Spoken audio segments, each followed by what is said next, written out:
am Michael Morgenthaler. I'm representing Congressman Hearn's office. I'm interviewing Al Unser today at the Cityplex Towers here in Tulsa, Oklahoma. Also present is Corinne, who is recording this interview. This interview is being conducted for the Veterans History Project. Mr. Unser, where and when were you born? Where is Winston-Salem, North Carolina, on August 14th, 1942. And there is a white block in the middle of your face, and I'm going to hit got it down here. Is that correct? That's perfect. That's perfect. Now I can see you. Well, that's unfortunate for you. What are your parents' names? My dad's name is Albert Bernard Unser, and my mother's name was Ruth Elizabeth Martin, Martin, I believe. That was her maiden name, and then she became Unser. Mm-hmm. Absolutely. Now, what were their occupations? My father was a professional baseball player. For the most part, in his latter years, he was a salesman, sporting goods area. And my mother was a full-time housewife. She raised 8 children, so she had her hands full. Absolutely. And can I ask where your father played? Dad played in the big leagues. He played for Cincinnati and Detroit, the Detroit Tigers. Wow. And he also played on the West Coast in AAA ball there and did quite well. Very interesting. Now, do you have any siblings? And if so, what are their names? Yeah, I definitely have some siblings. There were a total of 8 of us, including myself. And I'll just go through. I have an older sister named Janet. Her name's Janet Lee Mangold. And then there's myself, the second boy, the second one. The third one is my brother, Delbert Unser. And Del was a professional baseball player also. He played for 15 years in the big leagues. And then next is Colleen, trying to think of her middle name. Mary Colleen, she had a first name. Plebanic is her last name. And then Ruth Elaine Unser. And then comes Jerome Patrick, or Jerry, my brother. And I skipped my brother Larry. Larry passed away about, I'm going to say probably 5 years ago, I'm guessing there, but anyway, he passed away. I'm sorry for that ring. No problem. I did turn it off. Don't worry about it. Let's see, you've got Larry and Jerry, and then my baby sister, Marie Annette, and she is trying to think. Well, her name is Brinker, and her name's also Unser. So that's the 8 of us, I believe. Wow, very interesting. Now, what primary and secondary schools or college did you attend?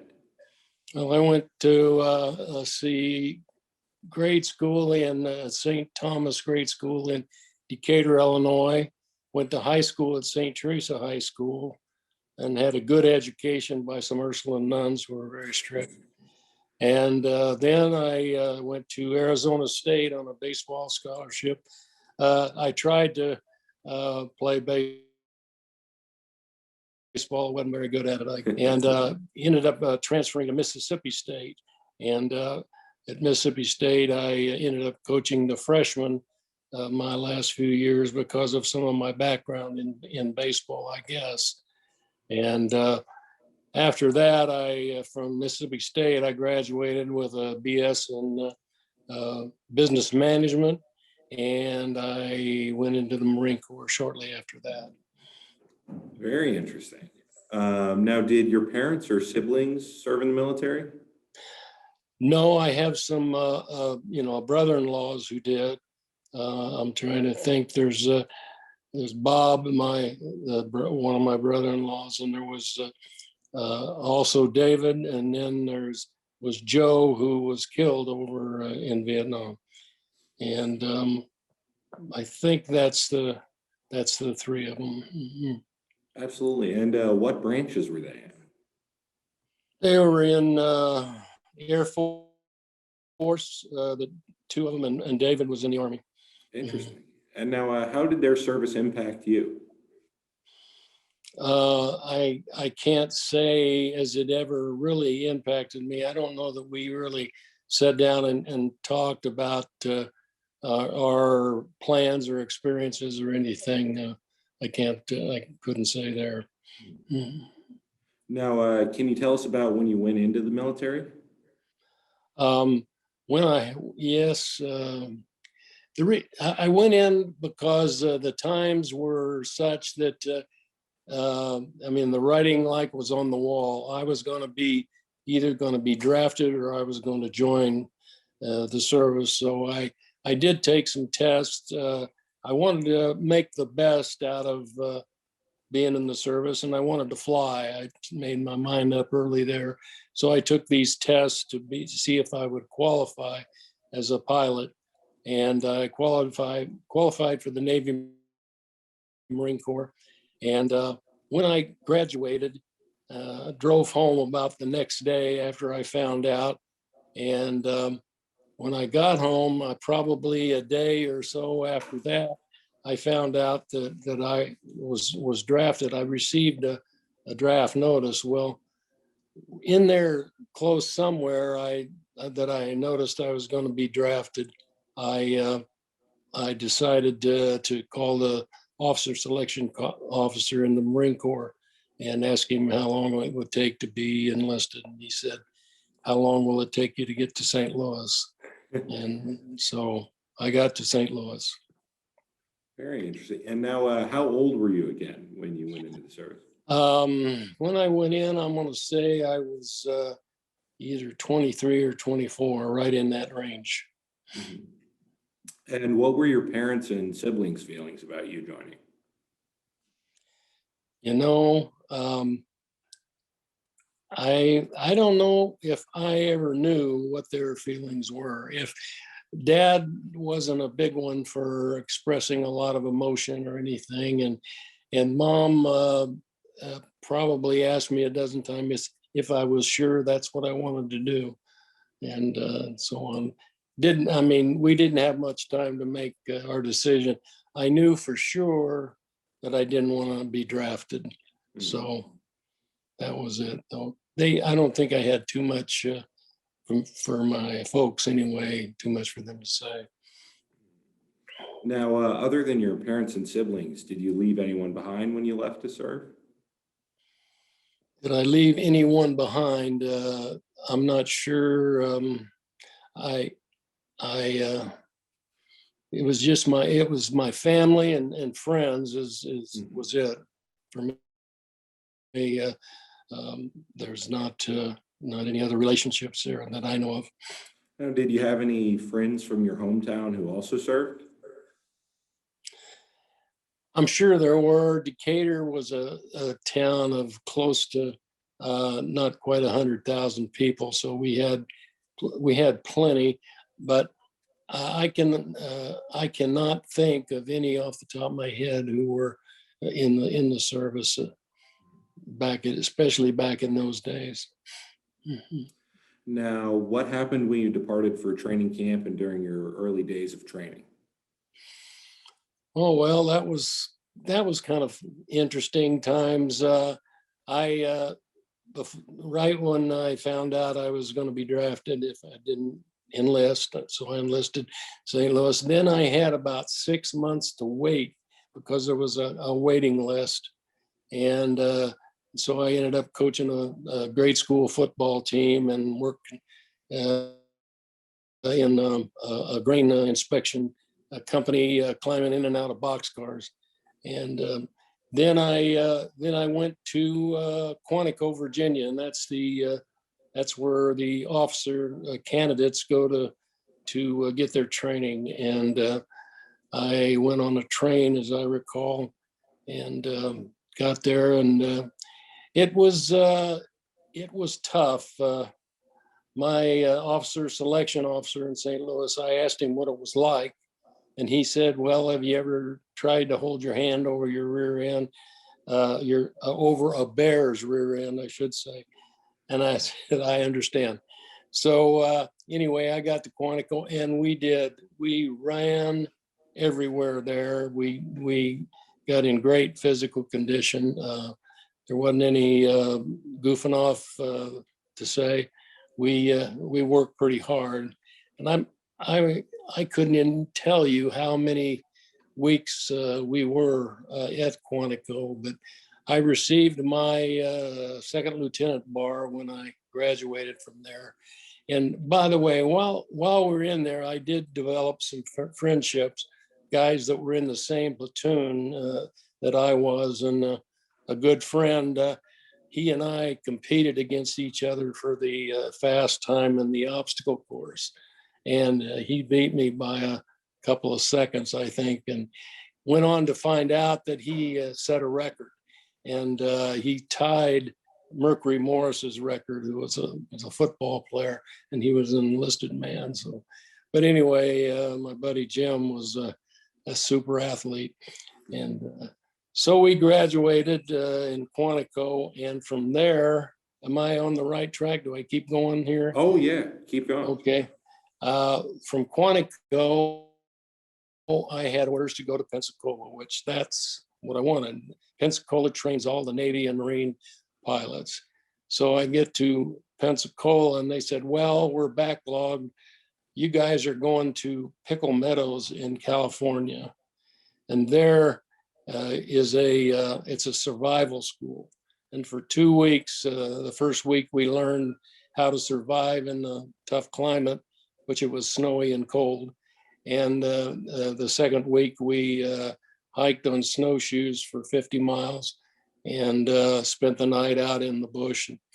And you had to wonder, what were we doing out here when we were going to the hot jungle? But that's what we did. Got back to Quantico, or to Pensacola, Florida, and didn't have too much for us to do right off the bat.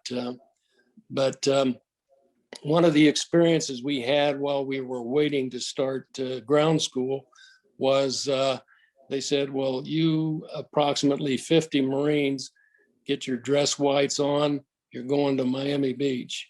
And so we dressed up, went to Miami Beach, and we escorted the Miss Universe pageant candidates in Miami Beach. And I think we were back then, we were on, might have been on TV, I don't know, but I was able to escort Miss Denmark, and my three roommates each were there too, and they each had a nice looking young lady to escort.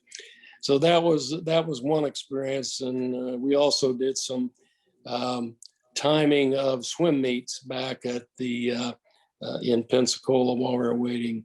Then we started our studying, and the grades we made in ground school were part of what gave you the total grade for whether or not you were going to be able to get jets or helicopters. Well, I wanted jets like a lot of guys did. And so I probably studied harder than I've ever studied in my life, believe me. And anyway, the end result of that was I was something like sixth or something in my class, but we only had one guy who got jets, and he had a 200 and some point average. He was by far the best, and he had a degree from General Motors Institute up in Indiana. And his name was Dennis, my roommate, and he was also killed over in Vietnam.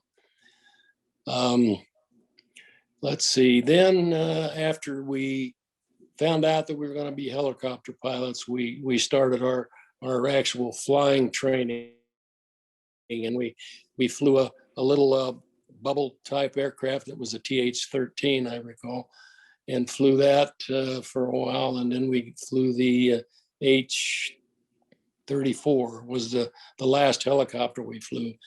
prior to the little TH-13, we did fly fixed wing aircraft. They were prop aircraft, just learning basic stuff about flying and so on. But the real flying got in, for us anyway, got into the helicopters.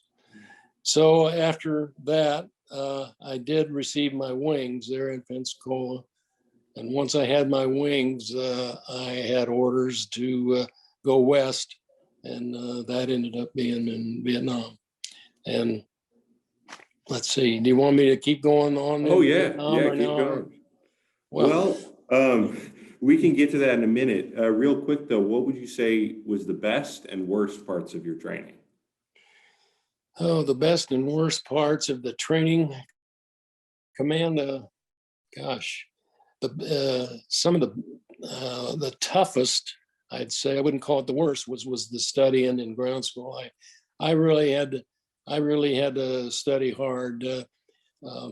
My physics weren't all that great in college, and I'm trying to think some of the subjects we had, but we had weather and engines, and aerodynamics was a tough one. They were all kind of math related, some of them, and but did become interesting, and they were very necessary. I think that knowledge was necessary for us.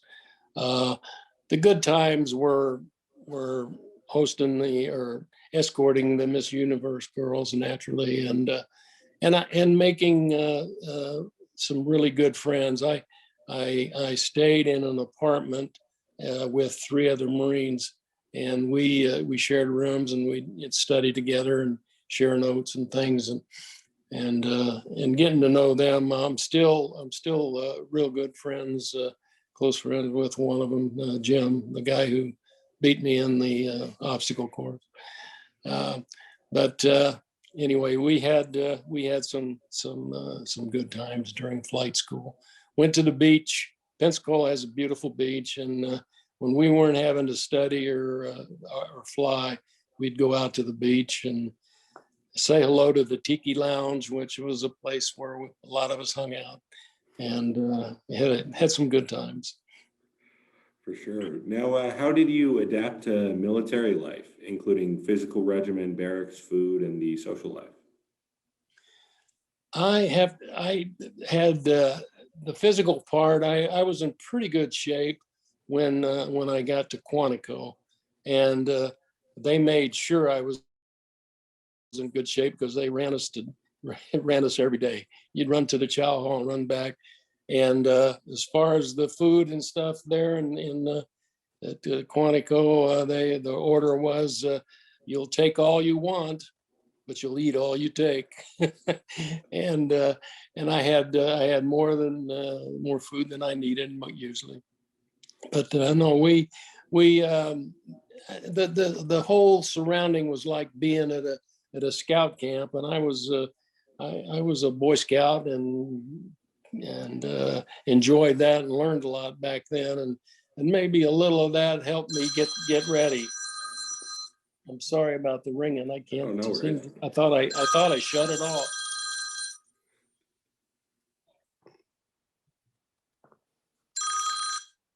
There it is. There I'm you go. sorry. Oh, Okay. no problem. Perfect. What was the hardest part of the military lifestyle for you to adapt to? The hardest part, well, probably academics to start with, and then once we got in the aircraft and started flying, we really had to learn the instruments. And they talk about scan. I can remember, and even one day got banged on the back of the helmet by my instructor in the back seat, telling me basically to scan, and that's to look at each of the instruments because they all relate to each other, whether it's directional and so on. And flying instruments in the aircraft was extremely important. They I think trained us extremely well because we used it in Vietnam. We would get socked in Vietnam and have to go on instruments completely, and that was always, it was kind of like part of our makeup by then, we could handle instruments.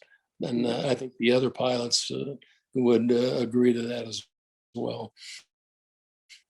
Absolutely. Now, what was the easiest part of the military lifestyle for you to adapt to? Oh, the physical part, I think I handled pretty well. I mean, I wasn't a straggler, as they used to call us, or different things like that. I didn't have problems like that.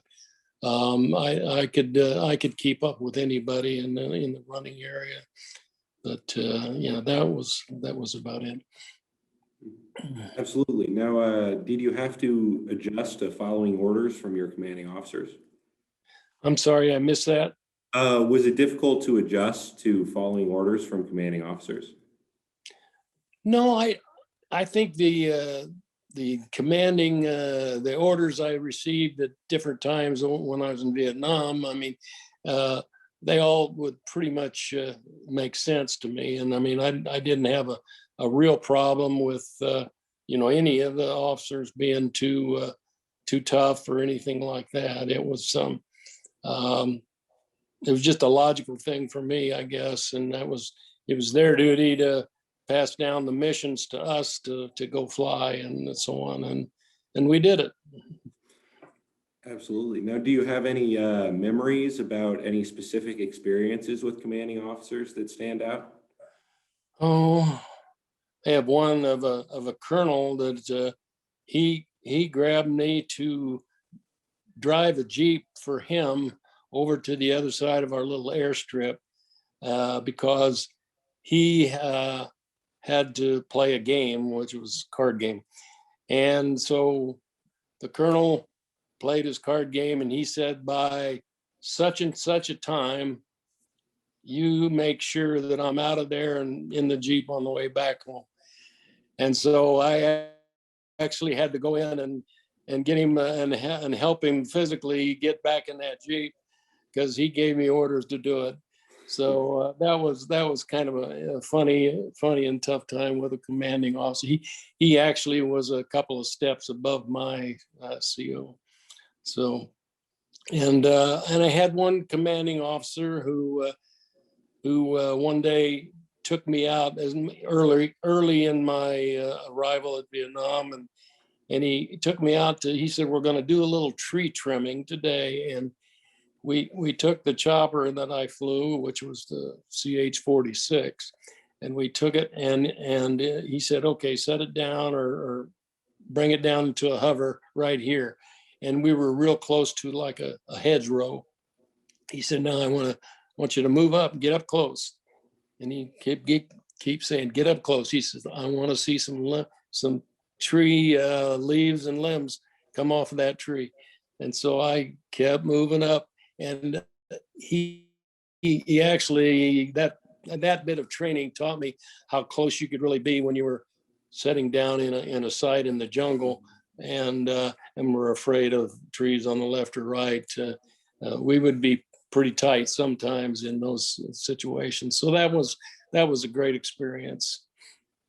Absolutely. Now, what are some of the memories you have of your experience in Vietnam? Well, I'm sure I could, as I talk, I can give you a bunch, but there's one for sure that I would say is that's one evening I was the duty officer, and if they needed an aircraft taken moved somewhere or had to fly out to the hospital ship for some reason, that was the duty officer. Well, that night we had a show, and I'm not sure who the girls were, but a group of girls came and performed on a little stage they'd made, and it was a pretty small show. We didn't have many Marines up there compared to some of the stuff you see that Hollywood puts out. But it wasn't a Bob Hope show, that's for sure. But anyway, when that show ended, we had several nurses and a couple doctors that came in from a hospital ship to see the show. So they said, "Hey, you got to take them back to the boat," which we we flew for two Navy hospital ships. One was the Sanctuary and the other was the Repose. And one of those two was out in the Gulf of Tonkin. And it was just cruising along. And I picked up the nurses and the docs and took them out. Well, that night became a pretty rough night. It was the ceiling came down fairly low. I had to be on instruments just in case. And when we got there, the waves had picked up somewhat. And a hospital ship isn't in the big aircraft carrier. We had one little platform on the back, on the back of the boat. We called them boats anyway. Anyway, this platform that we had to land on was going up and down with the waves.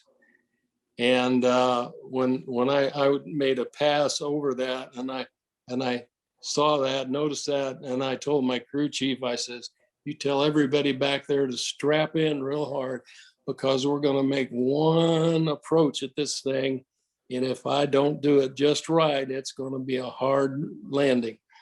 So what had happened? You have to catch the back of the boat, the landing strip, on the way down. If you can land at the same time it's going down, you got a nice smooth landing. If it's coming up and you're going down, you got a hard landing. Well, we made it on the first pass and landed, and I took a few big deep breaths that we made it, and we got up and back to our base, no problems. But they say, "Well, how'd things go?" I said, "Oh yeah, piece of cake." It wasn't a piece of cake. That was one experience. I've had another experience was I had to go out to the jungle on a mission. There was some Marines, some grunts we call them, and they had shot a tiger, and a commanding officer of somebody's high-ranking decided that he wanted that tiger. So we ended up picking up this tiger, and it was a big one. His head was, I swear, it was larger than a basketball, and his head was right close to where our cockpit was. And then the tail, I think, would hang out the back of the aircraft. And they drug that thing on. And I heard, I think they said it was a Bengal tiger, but I'm not sure I know the difference. But we got it back to our little base in Dong Ha, and they pulled it out, and they ended up with blood all over the belly of the helicopter. But we got that cleaned off. But I thought, this is crazy. I'm hauling tigers when we're fighting a war. But anyway, that was another one. I don't know if I can think of any other crazy happenings. I had plenty. Here's one that I was flying the night that Jimmy Stewart's son was killed in Vietnam. He was up I think in the Z, as we call it, the DMZ, or else he was right on the border and coming out, I think, and was killed. And they called up about I think a flight of 4 of our aircraft to go over to that area, and it was at night.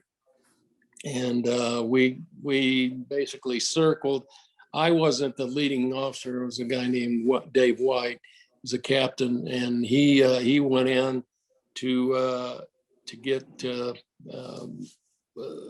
Jimmy Stewart's son's remains, and he was shot down. And so the next aircraft was getting ready to go in and kind of circling around, and Dave White comes up on the phone and says, don't come in. He says, "We're going to walk out." And they did. They grabbed up everybody and just hiked out of the area they were in. And but I felt, I felt almost honored to be in part of the guys that were trying to bring him out, that we didn't quite get the job done before he died. But but he was a general. Jimmy Stewart was an Air Force general, I believe, in the reserves, but I don't know exactly the story there. Anyway, that's enough of, I think of those. If I think of another one, I'll tell you. Absolutely. Now, were you in a combat support, or a combat service support role? Well, I would call it support. We didn't basically, we were not an aircraft that had weapons that shot out. We did have two 50 caliber machine guns, one on either side, and that was basically a defensive type of a thing in case we would get shot at while we were on a landing zone. We could return fire. So we supported, we delivered troop assaults and extractions, big troop, and reconnaissance. Our recons were a group of guys who would go out and snoop and poop, as they used to say, and they would we'd sometimes have to get them in the middle of a rainy night or something when it was miserable. We did a lot of resupply, taking different amounts of food and cans of our sea rations and so on to the troops. Even one time a pallet that had beer on it, they were all wanting beer, and we finally got it into them. But the biggest mission I had and we had was medevac.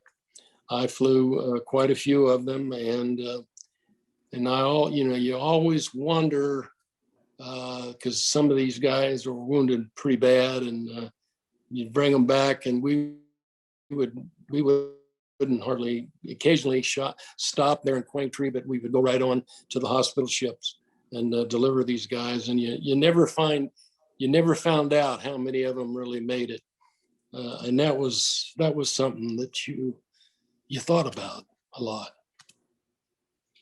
Yeah. Now, what kinds of friendships did you form while serving?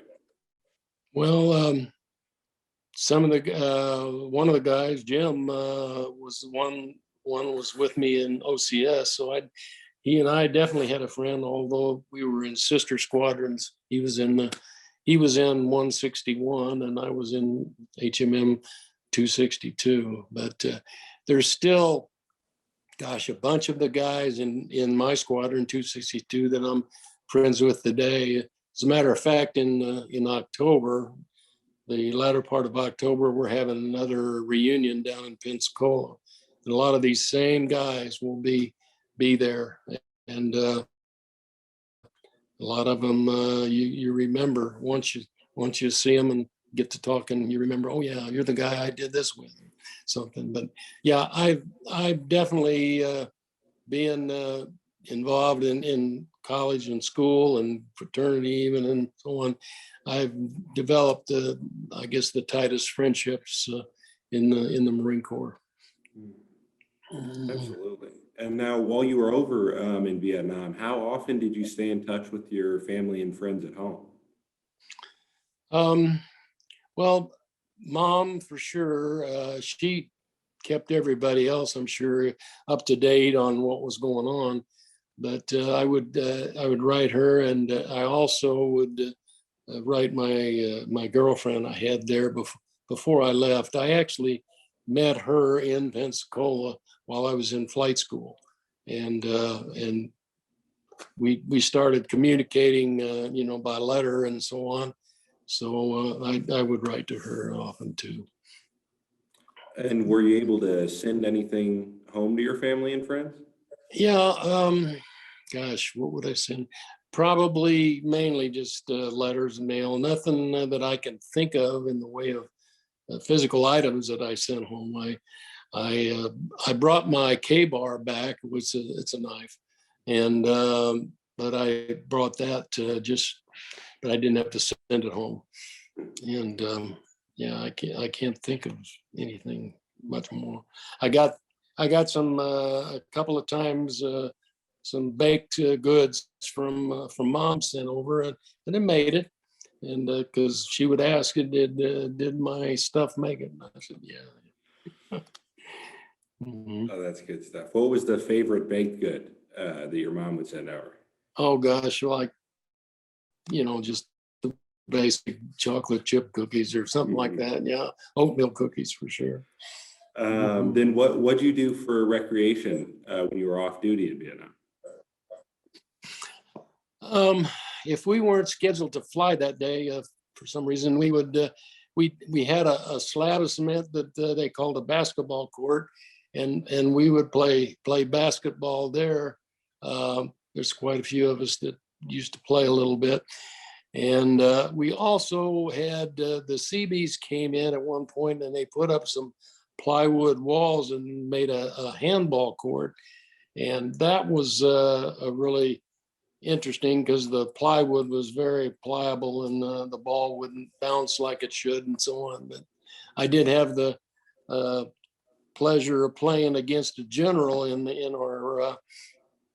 our handball court, General Smoke Spaniger, as we called him.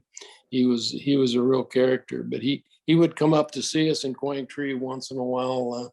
One of the reasons a guy named Al Barr and I, when we first checked in Vietnam, they asked us where we wanted to go, and they said you can go to Da Nang or you can go to Quang Tri. And Al says, let's go to Quang Tri. There'll be less generals. Well, we did have General Smoke Spanger come up, but he didn't stay too long. But he was a good guy. He was a great guy. Mhm. Absolutely. Now, were you up to date on news about the war as a whole during your time? Um, we would get these not magazines, but little newspapers called Stars and Stripes, and to that extent, I would read some of them I wouldn't, but that was about it. Never really knew too much of what, unless I got a note in a letter from one of my brothers or sisters might have sent something, but I don't recall anything there. But mainly the Stars and Stripes is what I remember getting. Absolutely. Now, what was the food like while you were over there? You know, hmm, I didn't lose a lot of weight. I'll say that. I mean, it was hot over there. I mean, very hot. But the food wasn't that bad. I didn't even mind what they call the sea rats, the stuff out of a can. You'd get these little cut up hot dogs and beans and things like that.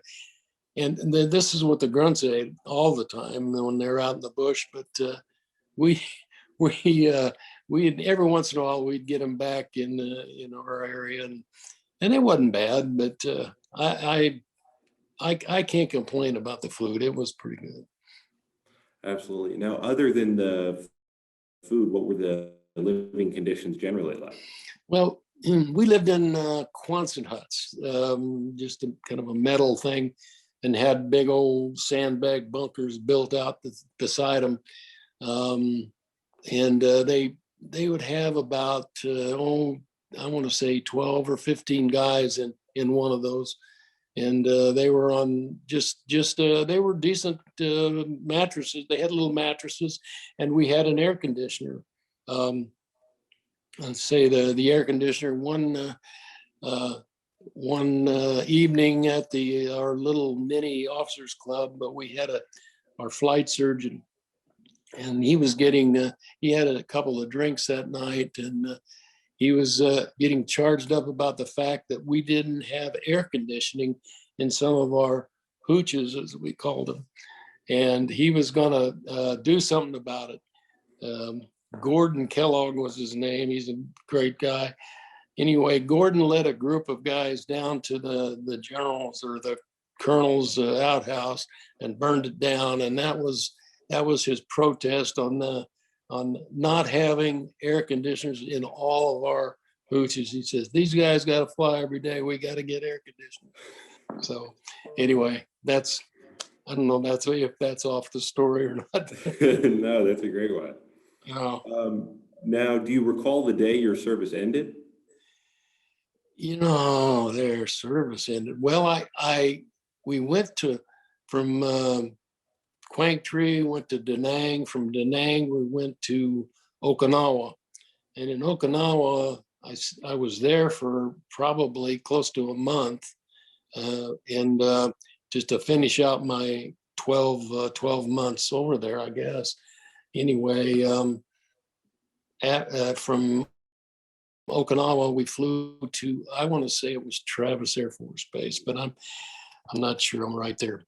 Anyway, my sister Jan and my girlfriend met me at the air station, and we stayed out there for maybe 3 days, and then we flew back to Decatur in Illinois, and it was we didn't have a great big band waiting or anything like that. It was just some family that were around, but we didn't do a bunch of celebrating other than my dad surprised me by getting me a car. I had to sell my car that I had, and so he got me a new Chevrolet that was there for me to take when I went back to my next duty station. So I did have that surprise. Now, did you receive any promotions or awards? Well, promotion wise, I really don't recall when I got from second lieutenant to first lieutenant. It probably happened maybe a little bit before the time I got to Vietnam. And then I made captain while I was in Quantico, Virginia. This was after Vietnam. So that was kind of a normal sequence or cycle for most guys in that area. As far as awards, we had one commanding officer that a good buddy of mine always dubbed him Major Medals. And the major was big on getting medals one way or the other. And so we kind of took the opposite and didn't want any medals, and we're into that. So anyway, that's there weren't a lot of them. I have a few rows on my uniform, but some of them were they gave a medal for having a squadron that did this or that, and we got into plenty of tight spots, and they didn't always write those good things up, and that was okay. Mm-hmm. Absolutely. Now, looking back, overall, what was the best part of your service experience? Oh gosh, the best part of his, I guess it would be the friendships that you make. We lost some. We definitely lost some really good buddies, but we made some really good friends as well. And the neat thing is they're still good friends today. I mean, I was in Jim's wedding when he and Renee got married, and we're probably going to see each other at reunion when it comes up. And these are guys that Jim and a whole bunch of others we all went through the same experience.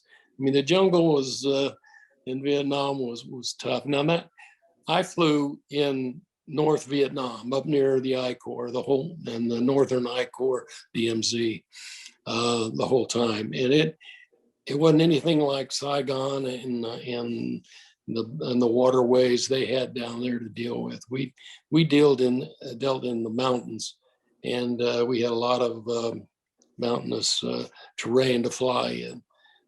Once in a while, we would even be hovering with our rear wheels on the ground, and our nose would be out over thin air, but just enough to get the ramp down so the guys could get off and on. But that was kind of another tight spot. It was a tight spot up in the air though. So the reward, we had some rewarding experiences.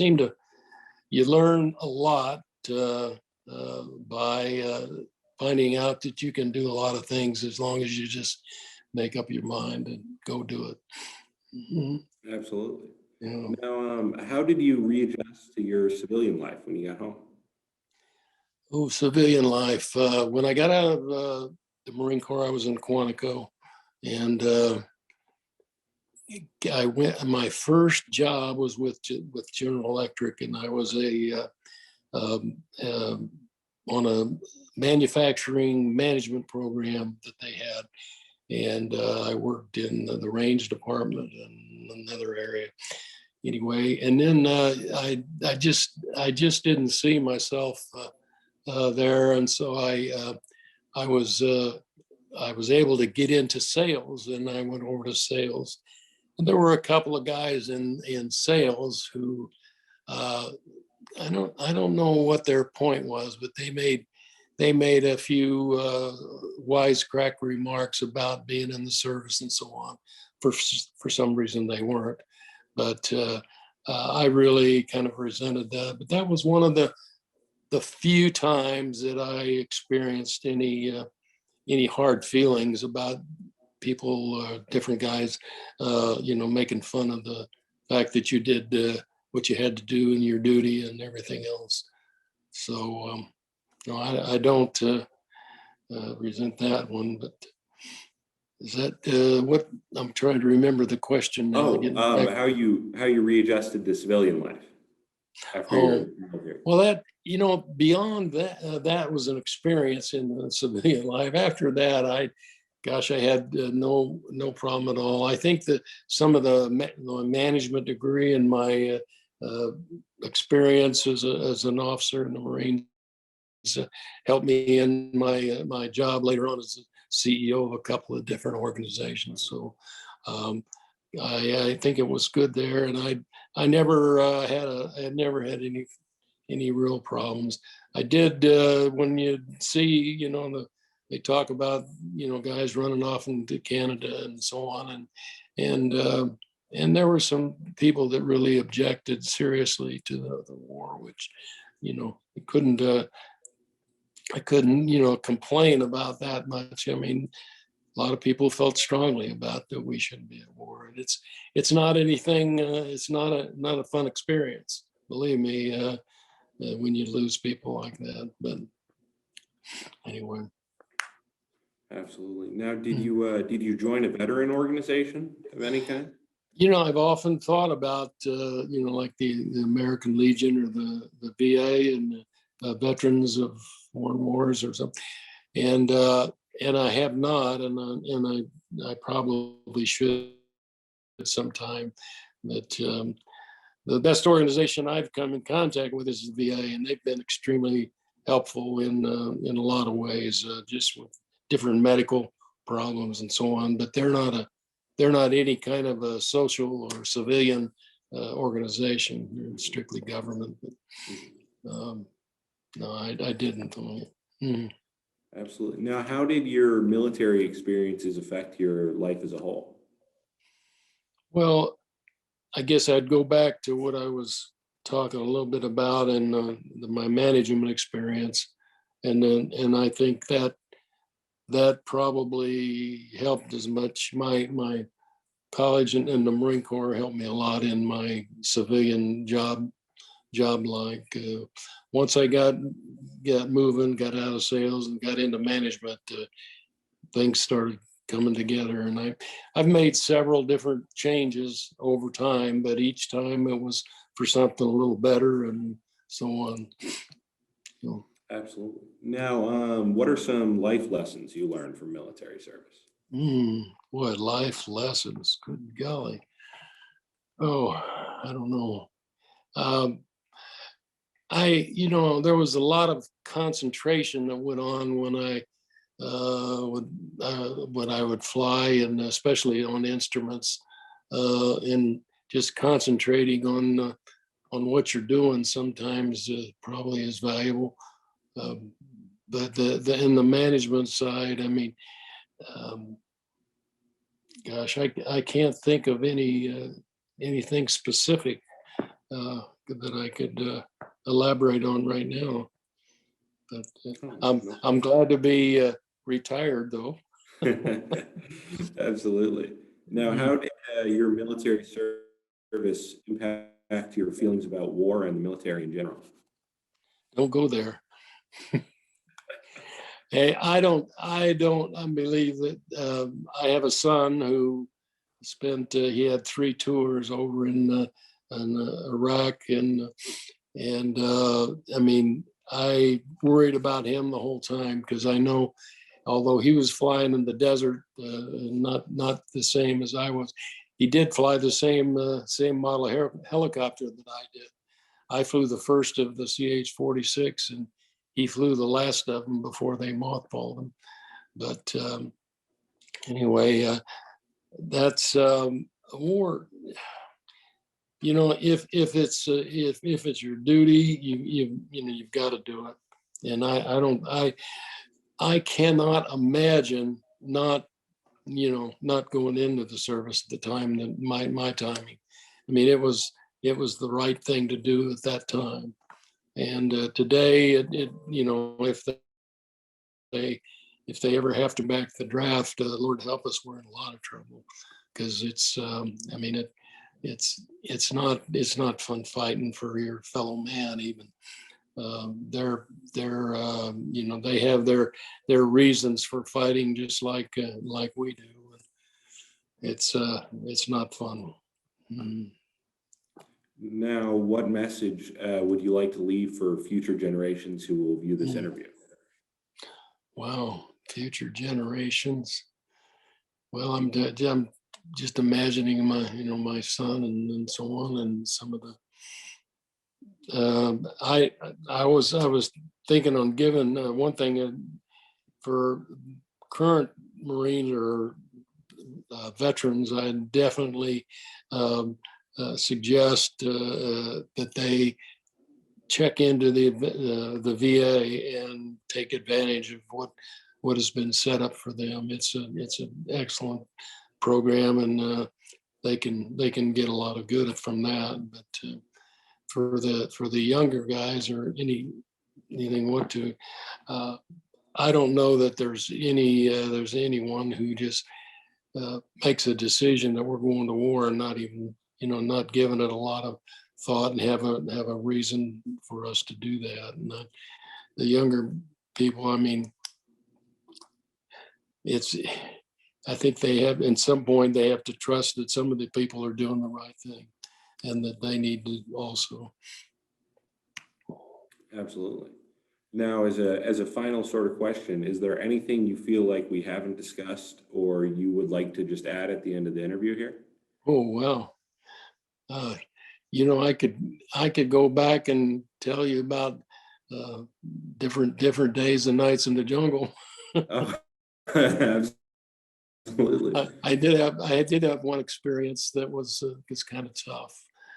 It was we had a problem going on with this. The Army would fly up in our area sometimes, and not that we own the area or anything, but they were able to fly through to get guys some help when we didn't. And that was all about instruments in a way. They would flat hat over the rivers and then pop up and be able to pick somebody up and get them out of the harm's way. Whereas we would come from the top and circle down on instruments and try to find them. And if we couldn't find them, we'd have to go back up. And so in that case, they were able to help somebody out. The Army was, and their fellow Marines were not able to. And the couple stories like that got back to some of the commanding officers. So they came up with a program, and that was to send a couple of our pilots out to join the grunts for a week and see what they're having to go through, and then send a couple of the grunts in and fly with us. Well, I was chosen. I don't think I volunteered for it, but anyway, to go out and to be with this, I believe it was a platoon of Marines, and to tramp around the jungle for a while. And I was out for, it was actually less than a week, because during that time, there was a chopper that went down up in the DMZ, and it had one of these grunt officers on board. And I'm not sure what happened to the grunt officer, but I do know that a good friend of mine was killed he was the co-pilot. And that was an experience. We started out jokingly call it being queen for a day, but it didn't turn out as good as we'd hoped. But that's just another war story. Absolutely. Yeah. What else I can? I really can't think of anything I left out. I mean, I'll think of something I could have said. Absolutely. Always. That's always how it is. Yeah, when it's been 50 plus years, it's been a while. Absolutely. So you know, my memory doesn't work like it used to. Believe me. Oh no, it's been great. But those are things when you're with Marine buddies or pilot buddies, they bring a lot of those stories back to you. So. Absolutely. Well, it has been a pleasure to talk to you, sir. My pleasure. And I didn't wear out. Absolutely. It was great. I have this big jug of water here in case I needed it. And I didn't even need it. Oh man. Yeah. Well, it's been fantastic. It was great to have the opportunity to interview you today here. And if you don't have anything else, that'll be all, as long as Corinne's good. How long were we on this? Can't imagine. I think we're flirting with an hour. Well, that's good. That's good. Yeah. 56 minutes, sir. I didn't talk too long then, right? Absolutely not. Okay. Well, I enjoyed it. Oh, wonderful. Thank you so much, sir. And I'll be reaching out in the next couple days just to follow up with you, but you have a nice rest of your day, sir. Yeah, be sure and let me know if I get a gold star or not. Will do. Thank you so much. Thank you. Bye-bye. Thank you.